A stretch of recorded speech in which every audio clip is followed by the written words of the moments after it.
Bienvenue à tous, merci de nous rejoindre sur Africa 24 pour ce nouveau journal. Voici les titres. La mission des observateurs de l'Union africaine est terminée au Cameroun. Ils étaient présents le 14 avril dernier pour veiller au bon déroulement des élections sénatoriales. Plus de 2 semaines de grève et des écoles toujours paralysées en Côte d'Ivoire. Alors que le bras de fer se poursuit avec le gouvernement, les syndicats d'enseignants ont reçu le soutien du parti d'opposition, le Front populaire ivoirien. Et la deuxième édition du Salon international de l'énergie, des mines et des carrières se tiendra du 23 au 25 mai prochain au Burkina Faso. Pour en parler, nous recevons M. Innocent Belem Tougri, directeur général de Bitel Communication et organisateur de l'événement.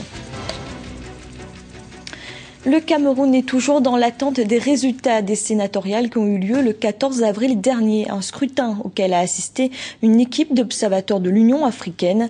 Présents de la préparation au dépouillement, ils étaient chargés de s'assurer du bon déroulement des opérations. Un reportage de notre correspondant Abdelaziz Adamias, commentaire Lisa Siakizimana.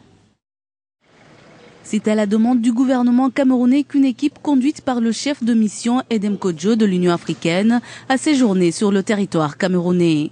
L'objectif de la mission était de procéder à une observation impartiale et à une évaluation objective de l'organisation et du déroulement du scrutin sénatorial dans les 10 régions que compte le pays. À l'issue de ce scrutin, un constat est fait. La mission a observé les derniers jours de la campagne électorale et a noté que celle-ci s'est généralement déroulée dans le calme. Aucun incident majeur n'a été enregistré. La plupart des bureaux de vote visités par les observateurs de la mission de l'Union africaine ont ouvert à l'heure. Installés dans des établissements scolaires, les bureaux de vote étaient facilement accessibles et aménagés de manière à assurer la fluidité du vote. Pour cette mission, 34 personnes de l'Union africaine provenant de 20 pays ont été dépêchées pour ce scrutin sénatorial camerounais, composé entre autres des membres de la société civile. Cette mission conduite par Edem Kodjo a toutefois observé quelques manques. L'absence de calendrier électoral bien déterminé et le manque de concertation dans sa définition ont été soulignés par les acteurs politiques comme une anomalie. Les acteurs politiques ont relevé un temps d'antenne équitable dans les médias publics. Ils ont cependant déploré le traitement déséquilibré de l'information électorale par ces médias. En attendant la proclamation officielle des résultats de ces premières sénatoriales au Cameroun, toute publication des tendances de ces résultats est cependant interdite aux médias.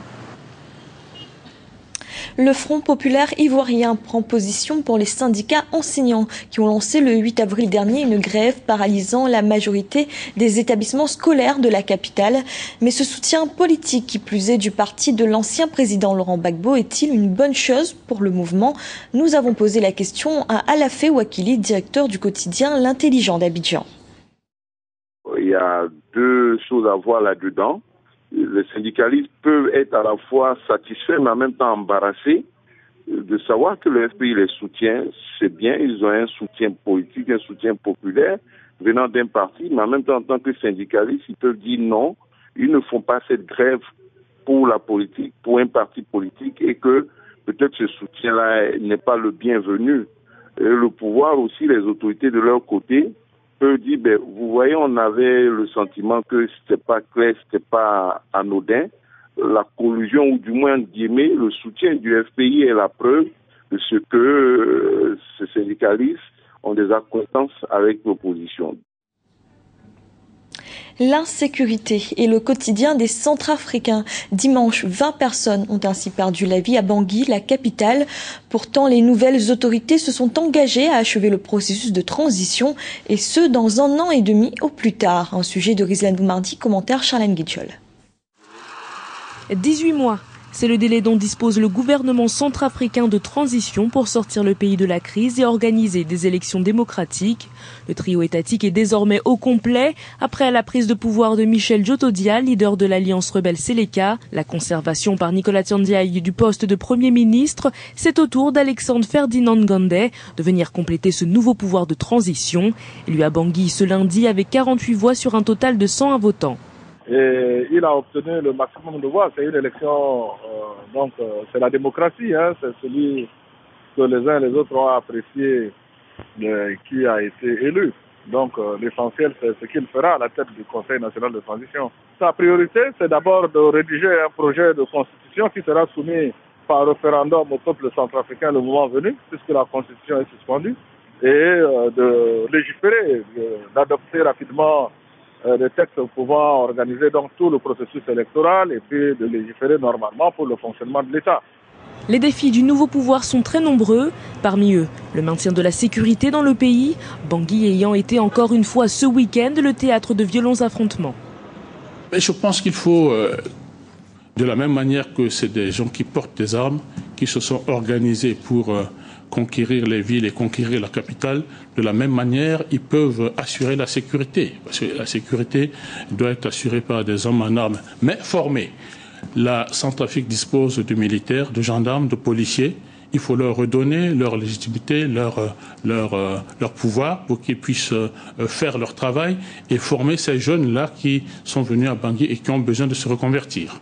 Depuis la prise du pouvoir de l'ex-rébellion de la Séléka le 24 mars dernier et la confusion qu'elle a entraînée, plusieurs villes du pays sont livrées à elles-mêmes, des violences que la Séléka attribue aux partisans de l'ancien président François Bozizé. Karim Ouad sera traduit ce mercredi devant la commission d'instruction de la Cour contre l'enrichissement illicite.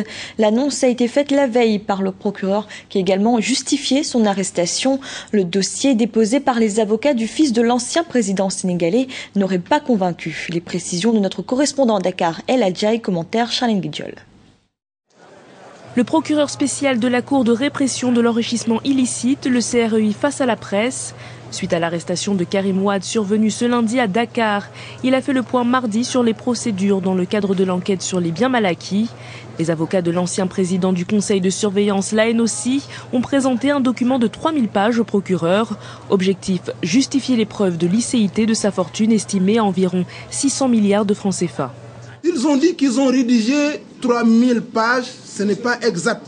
Ils n'ont rédigé que 42 pages. Et tout le reste, ce sont des documents annexes. Des documents émanant des cabinets de notaires, des documents concernant les sociétés, les statuts des sociétés, tout ça. Et n'étant pas du tout convaincus de la pertinence de ces réponses, nous avons pris les mesures idoines qui ont consisté à procéder à l'arrestation de M. Ouad et de tous ceux qui sont considérés comme étant ses complices dans les faits qui lui sont reprochés. Alors que Karim Ouad est en garde à vue à la gendarmerie de Colobane, certains doutent de la compétence de la CREI. Il faut aller vers l'article 5 de la loi 81-54 du 10 juillet 1981 qui prévoit que le procureur spécial peut ordonner une enquête sur la base d'instructions écrites. Parce que depuis le début de cette affaire, on a cessé de nous parler de la question de la compétence. Mais pour bien comprendre quels sont les critères qui sont à la base de la détermination de la compétence d'une juridiction déterminée, il faut retourner à la loi. Ce n'est pas parce qu'une personne pense qu'une juridiction est compétente ou parce qu'elle ne l'est pas que de facto, on va prendre une décision en ne s'appuyant pas sur les éléments légaux. Dans la conférence de presse, le procureur et son substitut ont déclaré que beaucoup de secteurs clés de l'économie du Sénégal sont détenus par des sociétés offshore dans les paradis fiscaux. Ils ont également ajouté que Karim Ouad a utilisé des contrats de franchise pour adosser leur société à de grands groupes mondiaux afin d'utiliser leur renommée. Le procureur affirme que ces contrats de franchise sont aussi dans le dossier d'accusation. La deuxième édition du CEMICA, le Salon international de l'énergie, des mines et des carrières, se tiendra du 23 au 25 mai prochain au Burkina Faso. Pour en parler, nous recevons Monsieur Innocent Belem Tougri, directeur général de Bitel Communication et organisateur de l'événement. Bienvenue. Nous sommes à présent à quelques semaines du CEMICA 2013. Où en sont les préparatifs? Les préparatifs vont bon train. Nous sommes à la phase de bouclage, je dirais, des inscriptions. Et nous allons permettre aux retardataires, parce que vous savez qu'il y en a toujours, de s'inscrire jusqu'à 2 semaines de l'activité. Sinon, pour l'instant, le CEMICA 2013 se prépare très très bien. Et il faut noter que cette activité bénéficie pour cette édition du parrainage du ministre des Mines et de l'Énergie du Burkina Faso, son Excellence M. Salif Lamoussa Kaboré, bénéficie du co-parrainage du secrétaire exécutif de l'Organisation du traité d'interdiction complète des essais nucléaires, M. Lassina Zerbo, et de la présidence d'honneur de M. Elie Justin Ouedraogo, président de la Chambre des mines du Burkina. Alors justement, quelles seront les autres nouveautés de cette édition 2013 ? 2013, en plus des conférences et tables rondes thématiques que le SEMICA organise à chaque édition, connaîtra des expositions, des rencontres d'affaires B2B, parce qu'il faut reconnaître que le SEMICA est un marché que nous essayons de créer. Et l'innovation majeure va consister à la bourse des permis. La bourse des permis, ce sera un espace d'affaires que nous initions au bénéfice de tous les pays membres de l'UEMOA, 8 pays, sur lequel ils pourront négocier et rentrer en contact avec des investisseurs pour négocier les titres miniers dont ils sont détenteurs. Oui, donc le thème de cette année, c'est bien l'harmonisation de la réglementation minière. Alors pourquoi ce choix ? Le thème majeur du SEMICA 2013, c'est investir en Afrique de l'Ouest, harmonisation de la réglementation minière. Ce thème s'explique tout simplement par le fait que l'Union monétaire et économique ouest-africaine est un espace économique et social qui regroupe 8 pays et qui a édicté un code minier communautaire. Malheureusement, aucun des pays de l'UEMOA n'applique ce code. Chaque pays essaye d'attirer des investisseurs vers sa destination avec un code minier national. Pourquoi ça se fait comme ça pendant qu'on est en train de parler d'intégration, pendant qu'on est en train de parler de développement commun? C'est la grande question. Et qu'est-ce que le salon pourrait apporter justement? Au cours du salon, le salon ne peut pas résoudre ce problème parce qu'il relève du politique, mais le salon va créer les débats au cours du SEMICA vont permettre d'aborder la question et de déterminer, n'est-ce pas, des pistes de solutions que nous allons soumettre aux politiques qui restent le seul décisionnaire de la direction que l'UEMOA doit prendre. Alors, à l'issue de la première édition, vous disiez que le salon devrait devenir une référence internationale. Est-ce que c'est le cas?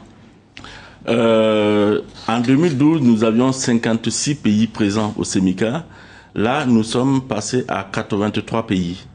Au jour d'aujourd'hui, émanant de tous les aires géographiques du monde.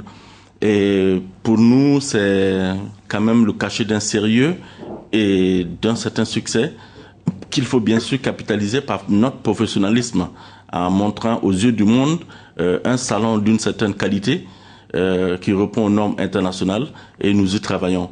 Monsieur Belem Toukri, merci d'avoir répondu à nos questions. C'était le journal de la rédaction. Merci de l'avoir suivi. Dans un instant, une nouvelle édition de l'information.